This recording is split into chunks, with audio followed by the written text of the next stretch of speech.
I'm a South African, which is ooh, that nearly broke more. Thank you, school. Please don't let your kids break the stuff at the school, and then we break it. Um, I grew up in South Africa, and I have many fond memories of South Africa. And I say grow up, like I was there till I was really old. And one of the things we did, now you guys here have pickup trucks. You know what I'm talking about, pickup trucks? Yeah?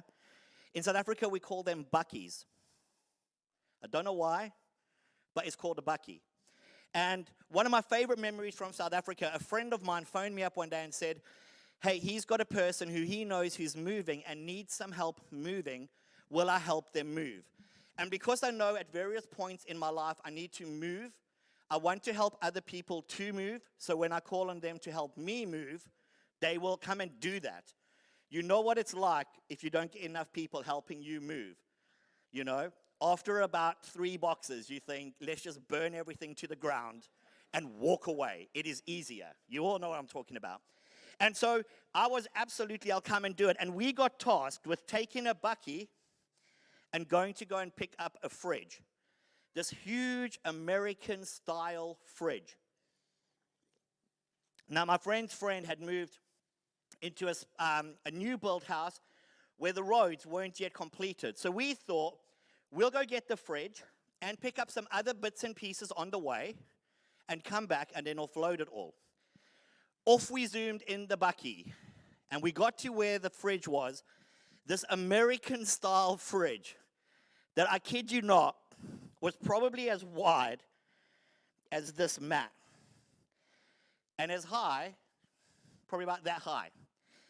Like the biggest industrial-sized American fridge we had ever seen, which we loaded onto the bakkie, and it was really hard work getting it up. And then we had this thought, do you have any rope? The answer was no. But also we had a thought, which was, there is no way we're taking this off the bakkie to go and buy rope. We came up with an ingenious idea.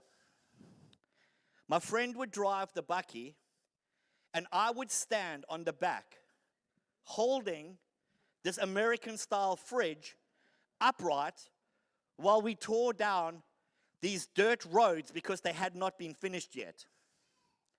It started well.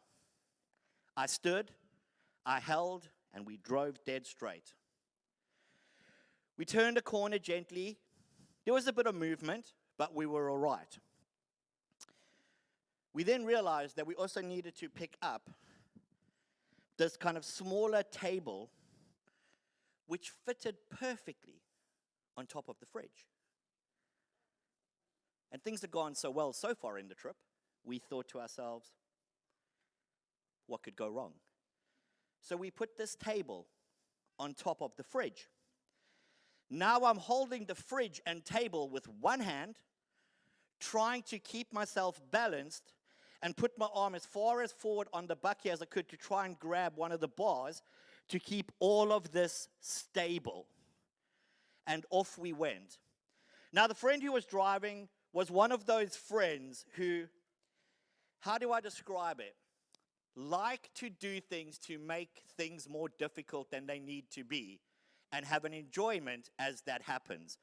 You have friends like this, where you'll ask them to do something, you know, hey, can you come over and just help me remove a shelf? And they bring an angle grinder and cut half your wall out, and you're thinking, what have you done? And then they just laugh and leave, going, I don't know what's wrong with that, I'm out.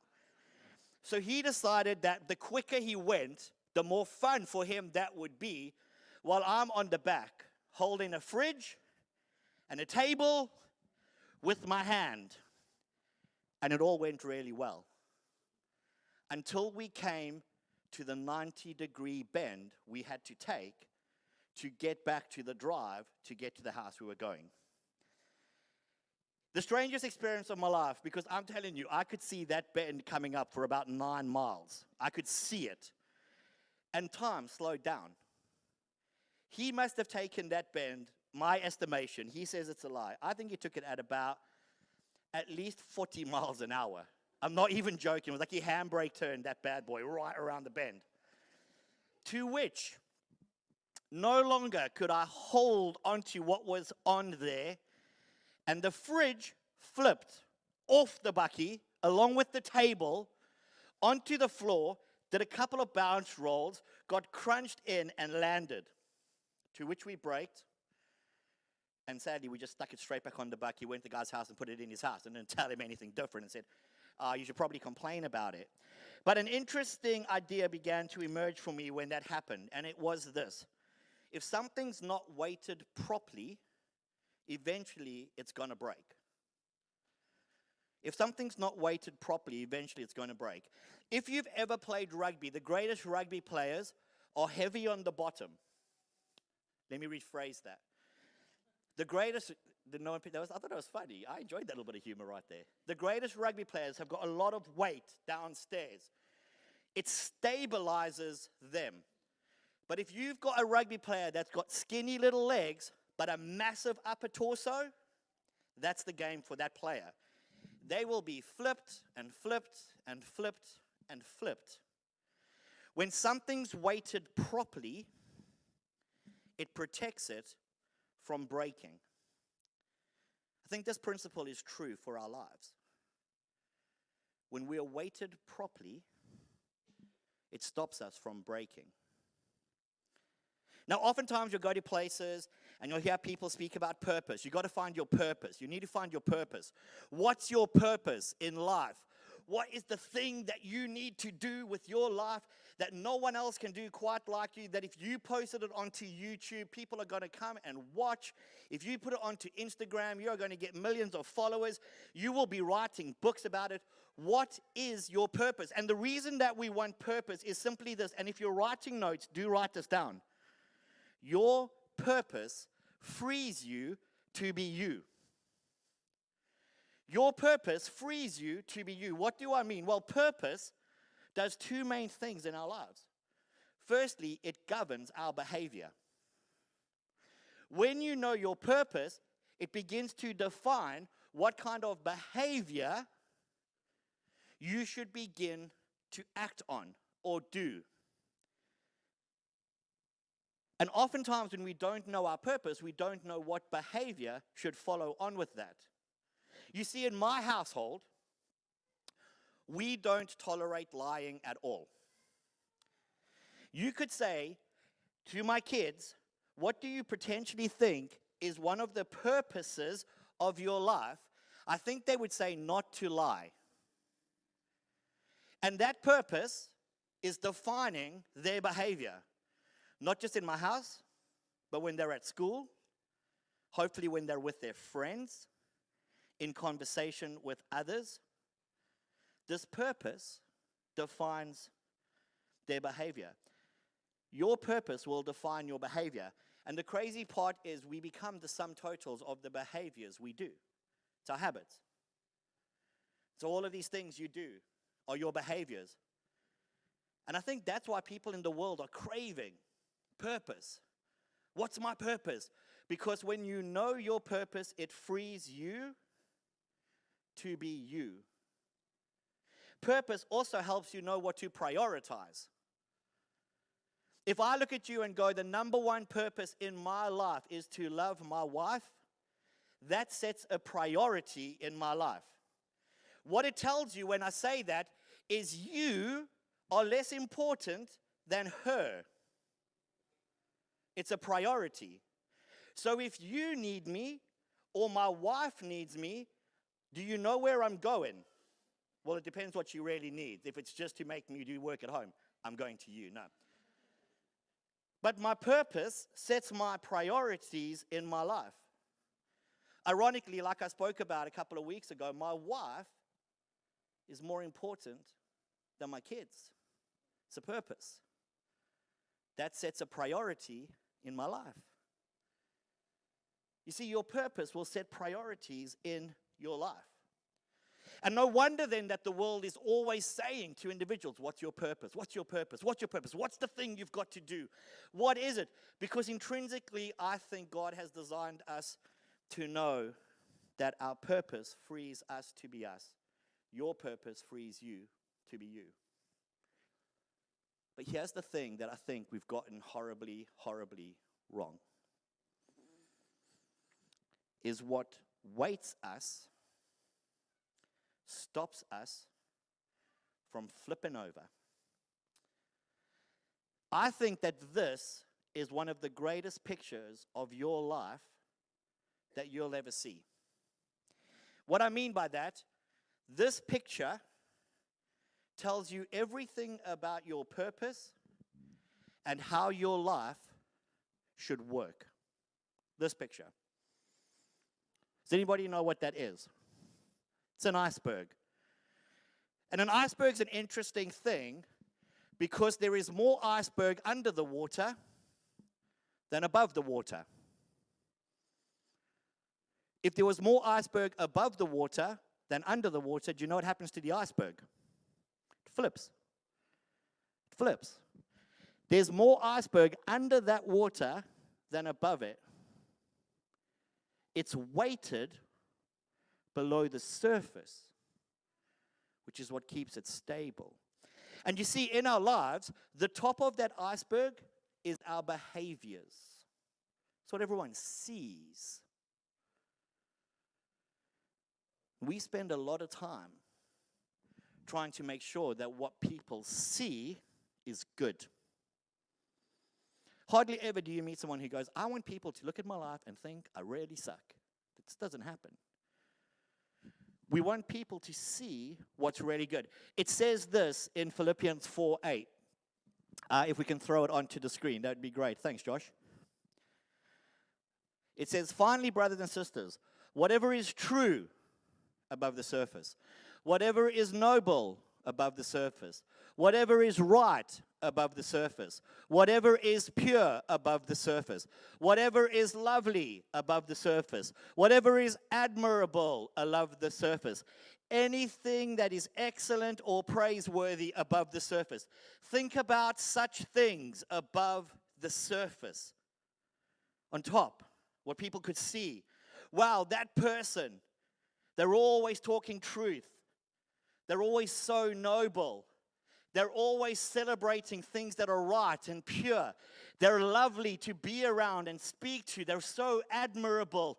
They're everything that's so excellent or praiseworthy. They have a nice thing to say about it. They're always thinking such positive things. It's an above the surface stuff. It's behavioral. But then you hit 4:9, and it says this in Philippians, whatever you have learned or received or heard from me or seen in me, put into practice, and the God of peace will be with you. Weird. What does that mean? So there's all this above the surface stuff, but then there's something here about purpose that takes us below the surface to weight us. Matthew 28, you read this. Jesus came to them and said, all authority in heaven and on earth has been given to me. Sorry, you can keep it just clicking through. Thanks, Josh. Therefore, here it is, therefore, go and make disciples of all nations, baptizing them in the name of the Father and the Son and the Holy Spirit, teaching them to obey everything I've commanded you, and surely I will be with you till the very end of the age. And now I want to tell you something that will free you. I'm going to tell you what your purpose is. Your purpose is to go and make disciples. That's it. That's your purpose. Go and make disciples. This is the weight that's under the surface that stops us from flipping out and breaking. And this is what church fails at. We fail at this so badly that we actually create programs which we call discipleship programs. Weird. Jesus says to his followers, to you, I will now tell you what your purpose is. And the reason I will tell you is because all authority on heaven and on earth has been given to me to tell you. This isn't just a guy with a nice idea. This isn't an Instagram clip where some 20-year-old who knows nothing is trying to speak like they're an expert simply because they've got a couple of million followers. This is Jesus who goes, all authority on heaven and on earth has been given to me. Positionally, where this places you in line with Jesus is he's up here and you're not just down here, you are way further down.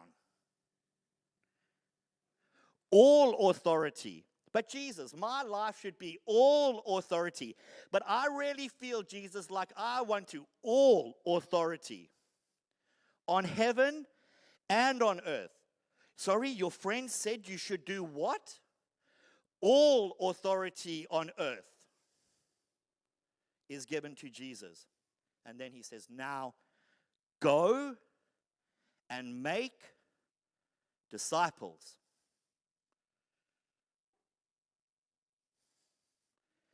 We call it the Great Commission. I think we should call it the Great Purpose. Do you want to know why you were saved by God? Do you want to know why Jesus broke into your heart? It's so you could go and make disciples. Do you want to know what God thinks about every day? You going and making disciples. Do you want to know why church exists? It's to equip you to go and make disciples. Not to bring your friends to try and see if we can make them disciples. Not to bring your friends to try and see if we can coerce them into thinking they should become disciples. It's to look at you and to say, go and make disciples. This is your purpose. And don't forget, when you know your purpose, it frees you to be you. And you are a disciple if you follow Jesus. And so all authority on heaven and earth has been given to Jesus. So go and make a disciple. How's it going? You see, we measure health in church by numbers. But healthy cells isn't about how many cells there are. It's whether or not one cell replicates and becomes two cells. Our measure for health in our spiritual lives. Do you want to today to say, God, how am I doing with you? Here's the question you can ask. How many disciples have I made? Because it's your purpose. Healthy things will replicate.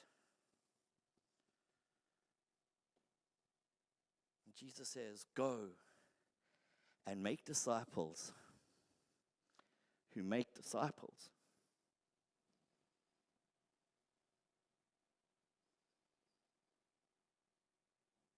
We cannot be satisfied for the church to have to do things because we're choosing not to do them. That cannot be good enough. Because the church is the bride of Christ. He loves the church. He goes, the bride is here to simply help you to do what you should have always done. To be honest, that's also what healthy marriage does on the side. You're there to make sure all of the best of your spouse is brought out and that they deeply fulfill their purpose. And he has your purpose. Go and make disciples. This is the weight that's under the water. Because as I make disciples, as I'm making a disciple, behaviors start to change in their life. And they start to change in my life. And for so long as church, we are so concerned by making sure you look right rather than you are right. Make disciples who make disciples. There's something so freeing in this that I want you to see. Adam, come on up.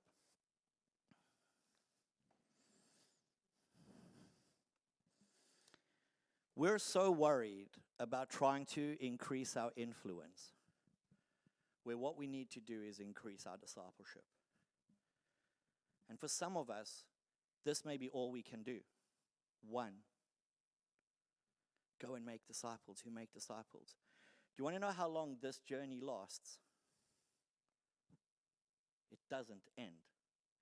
When do I stop making Adam a disciple? When he dies, or I die. Hopefully not together. That's when it stops. That's crazy when you think about it. Because what Jesus is saying is, he's going, if you're getting this right, for some of you who are lonely right now, don't need to be lonely. Fulfill your purpose. Go make a disciple. But Jesus, how long will they be with me? They may leave. If he moves to the other side of the world, do you know what I'm called to do? Make a disciple who makes a disciple. Adam, how are you doing? What's going on? How are things going with Jesus? Who are you making a disciple? Who are you meeting this with? And do you want to know where this journey began? Adam, I need to tell you about my friend, Jesus. He's going to change your life. I don't want it. I'm too hardcore. I love Bournemouth. Brr. Adam, Jesus thinks Bournemouth is rubbish. He loves you. He loves you. He loves you. And after 23 years of discussions, one day, God comes and moves powerfully, and Adam gives his heart to Jesus. And Bournemouth get promoted to the Premier League. And that's what happened. And this is how we got saved. No, it's happening again. Adam's basically God until I'm out. No. So, and then you know what God says to me? He doesn't go, cool, you're done. All right, great time. Thank you, Adam. You become a Christian now. I'm off now. Let me find some more. Do you know what God says to me? Make a disciple who makes a disciple. Adam, let's keep going. You see, Jesus loves you, and this is how you can measure his love in your life. And this is what he's saying to you, you should be thinking about doing. Here are some of the spiritual gifts he has for you. And every step, things get harder and harder. Adam, I don't really care that you're smoking right now, because back there you're doing crystal meth, dude. So, hey, God is doing great things. Adam, dude, you've stopped smoking. Let's begin to talk about your lying, man, because that's huge. Oh, you're harboring bitterness in your heart, and you begin to see how much deeper and deeper and deeper and weightier it gets. And the more mature you are as a Christian, the more the smallest things should start to bother you, because you get the big things sorted out as you're going on this process of discipleship. One of the most godly people I've ever met is a lady called Jo. And when she was 93, a missionary her whole life, saw thousands being led to Jesus by her. Losing her mind a little bit, because after her husband died, she would still be talking to him in their kitchen. And I say that because I had the privilege of staying a few months in her house. One day I said to her, Jo, on a scale of 1 to 10, where would you put yourself with Jesus? She looked at me and she said, Richard, I'm a 3. A 3. I'm like, you're a 12, man. You're a 12. What are you talking about? And she said, kid you not. She said, I got on the bus today. It's 93. I was feeling really tired. And 2 people sat next to me. And I didn't tell them about Jesus. I'm a 3.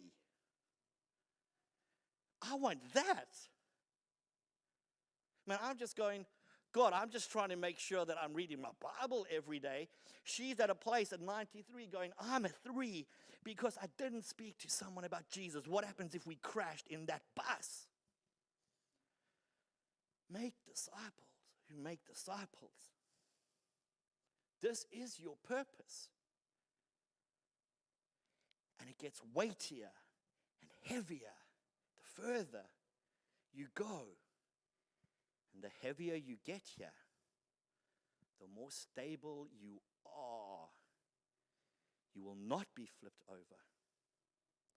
It's so crazy. Thanks, Adam. I'll probably call on you again.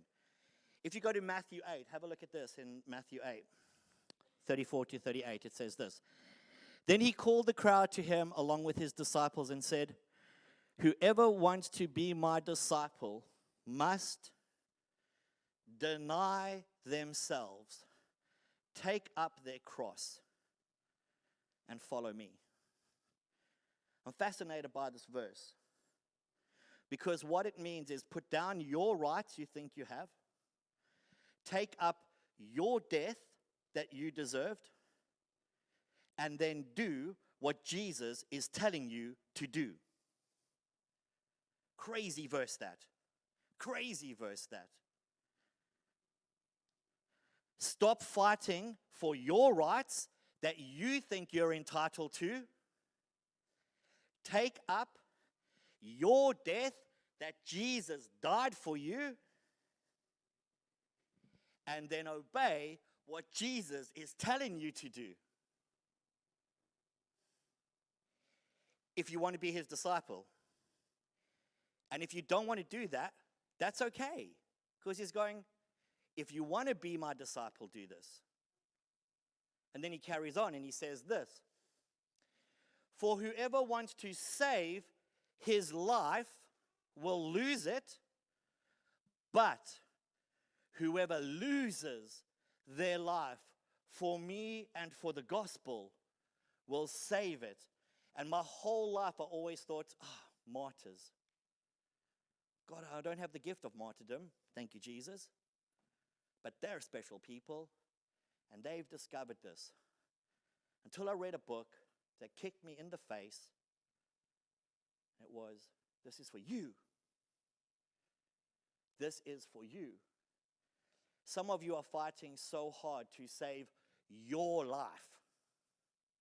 The rights that you think you should have.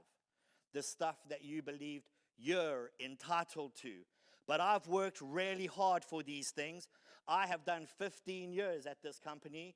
I have sacrificed so much for all of it. And that's amazing. And Jesus looks and he goes, great, great, great. So proud of you. But if you want to be my disciple, lose it for my sake. And you will find them. And you will find it all. It's the rich young man coming to Jesus. What must I do? Take all of your possessions and give them to the poor, and then come and follow me.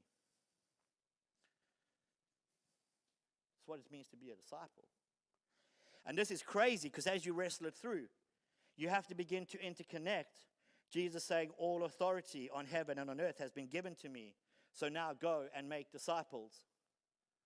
I don't want to, Jesus. That's cool. Lose your life for my sake so you can find it. Hold on. Your purpose frees you to be you. You're a disciple who needs to make a disciple. How you doing?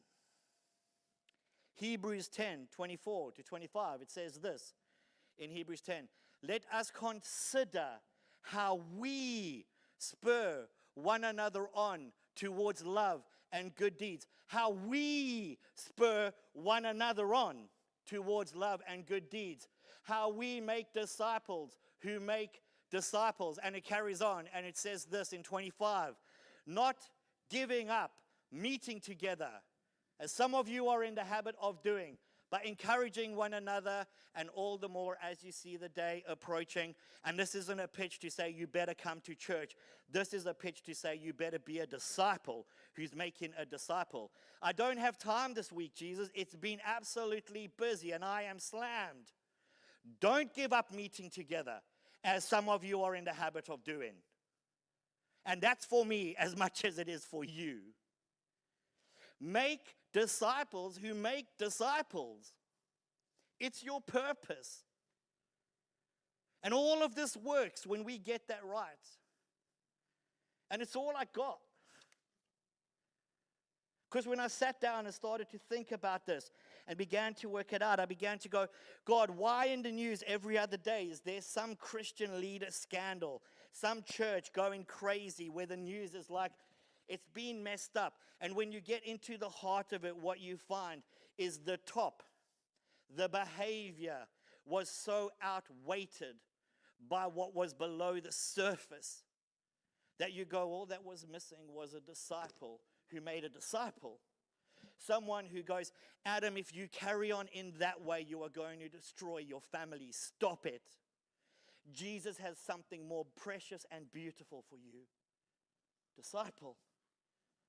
Adam, if you keep doing what you're doing at work, you're going to get fired. Jesus has something more beautiful and precious for you. Disciple. Adam, you've got to stand up for what's right, even if it does cost you everything.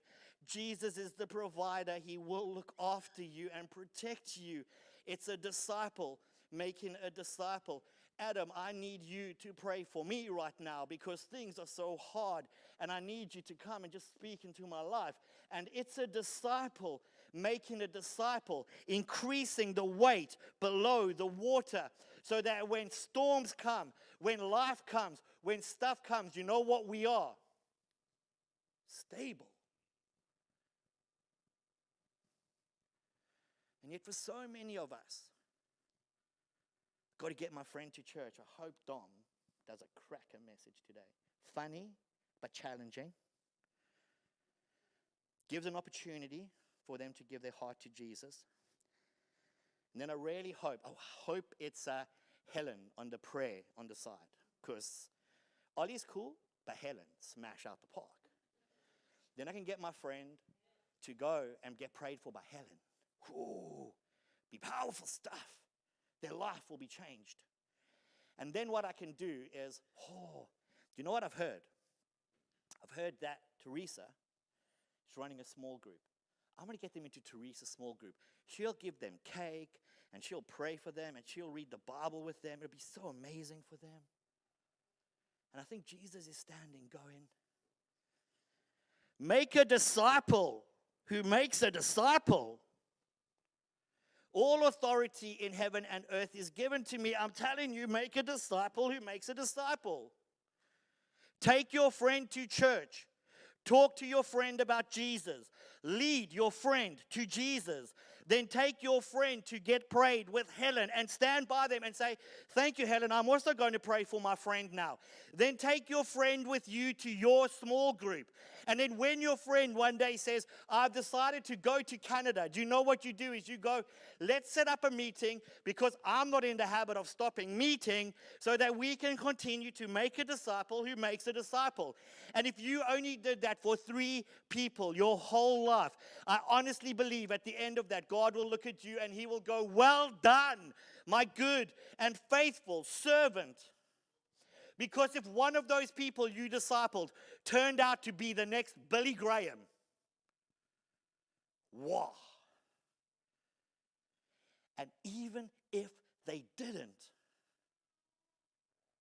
you can be you, making a disciple who makes a disciple.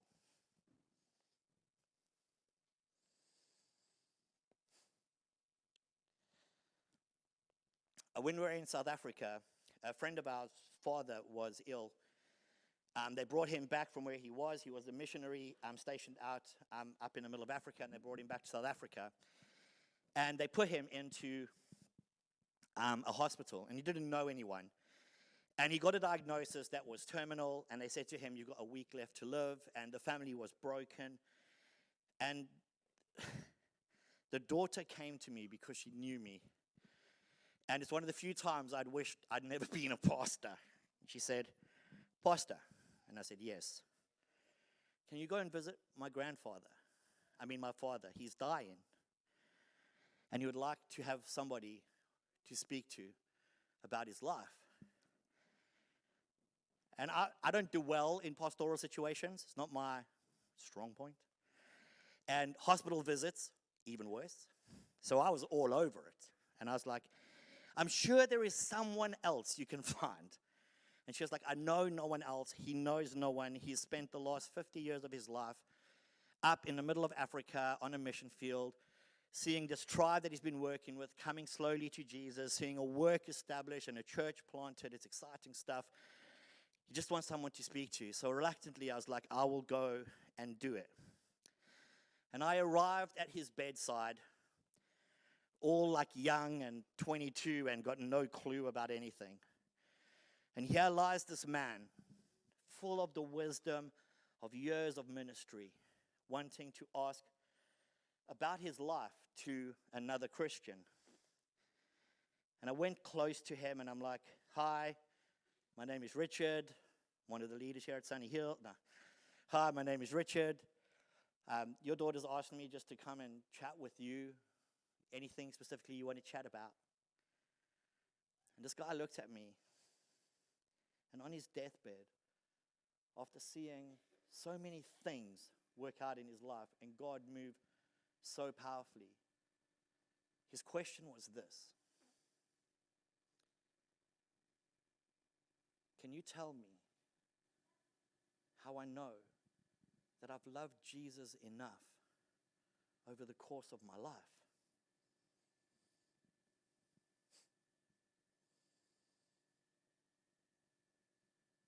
That's crazy to me. I don't understand that depth of maturity. I honestly don't. Because it's easy for me to wipe it away and think, oh, that's a dumb question, but it's not. At the end of this man's life, after seeing God do such profound things with and through him, his ultimate weighted concern was, did I do everything Jesus asked of me to do? Did I love him with all of who I am? And I had the privilege of chatting that through with him. And what's crazy in that conversation is he told me a story of how over the span of his entire ministry and before that, the same person, once a week, every week, for 50 plus years, contacted him, chatted with him, prayed with him, corrected him, rebuked him, cried with him, celebrated with him, helped him, pushed him, created expectation on him, called him deeper to Jesus. The same person. Disciple who made a disciple. And what was even crazier is when I said, oh, tell me about the things you've done. See, he said, when I arrived in Africa, you see, I met these two men. And once a week, I met with them, and I spoke with them, and I taught them, and I rebuked them, and I corrected them, and I cried with them, and I encouraged them, and I equipped them, and I released them, and I made disciples who made disciples. And all I could think at the end of speaking to him was simply, well done, my good and faithful servant. Well done. I want that for me. To be honest, I want that for you. Your purpose will free you to be you. Now, I hope you can hear this so you can be free. I'm going to invite the band down. You are designed, built, called, and equipped. Don't worry, Jake's not around. No one's going to break this moment. You are designed, built, called, and equipped by God to fulfill this single purpose in your life. Go and make disciples who make disciples. That is the weight beneath the waterline that will keep you stable. Go and make disciples who make disciples. I wonder how it's going. My sense is this, and I'll throw myself into the mix as well, is when we ask that question, I don't know if we're doing all that well.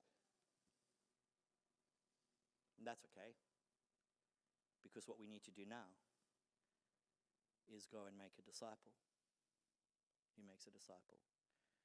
And if you can only do one, well done, my good and faithful servants.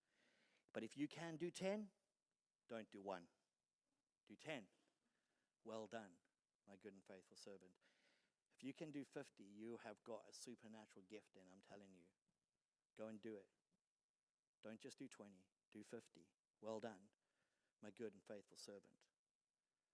But your purpose and my purpose is exactly the same. We got to go and make a disciple who makes a disciple. I'm going to invite you to stand where you are.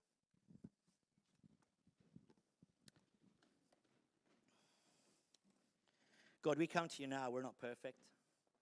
We don't have our stuff together. We're struggling. We're failing at times. But we don't want our lives to be consumed with trying to walk out something you've already told us, trying to discover something you've already said to us, trying to understand something that's really simple. I pray, God, you would help us to position ourselves correctly before you and go, well, Jesus, if all authority in heaven and earth has been given to you, and this is who you say I am, then it's who I am. That we would from this point begin to re-look at elements of our lives and go, am I making a disciple who makes a disciple? Because this is what you've called us to. This is the measure of health you have for us. This is how you will look at us and go, well done, my good and faithful servant. You took what I had and deposited it in you, and you went and multiplied it in someone else. And so, God, I pray right now that our aspirations, our desires, even our hopes, would all be subject to this one simple purpose you have for us, to go and make disciples who make disciples. Encouraging them to make disciples, to make disciples, to make disciples.